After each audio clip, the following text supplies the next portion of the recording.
Genetic engineering में हमारा जो अगला टॉपिक होगा वो होगा tools of the genetic engineering. जो पहला टूल हम लोग यहाँ पर स्टडी करने वाले हैं वो है restriction enzymes.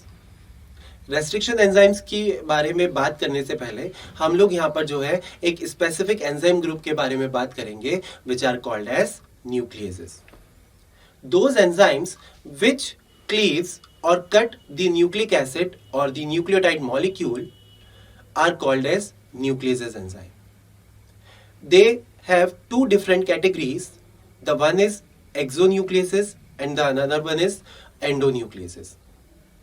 Those molecule which cut the DNA molecule from the end positions are called as exonucleases, and the molecules which cut the DNA molecule in between the DNA are called as endonucleases. ऐसे सारे DNA enzymes जो DNA को in between किसी भी जगह पर जाकर cut कर दे, ऐसे सारे एंजाइम्स को हम लोग एंडोन्यूक्लियेसेस कहते हैं। अब आते हैं हम लोग हमारे जो मेन टॉपिक है जिसको कहा गया है restriction enzymes.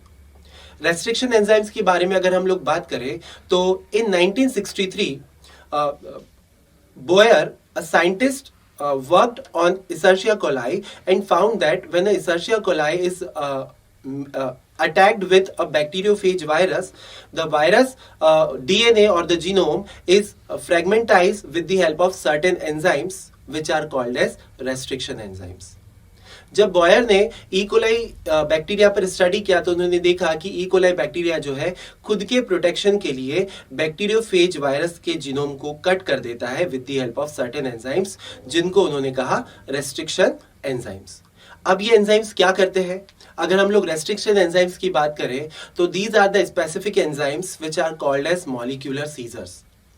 They cut the DNA at specific sequences and which are called as recognition sequences or restriction sites.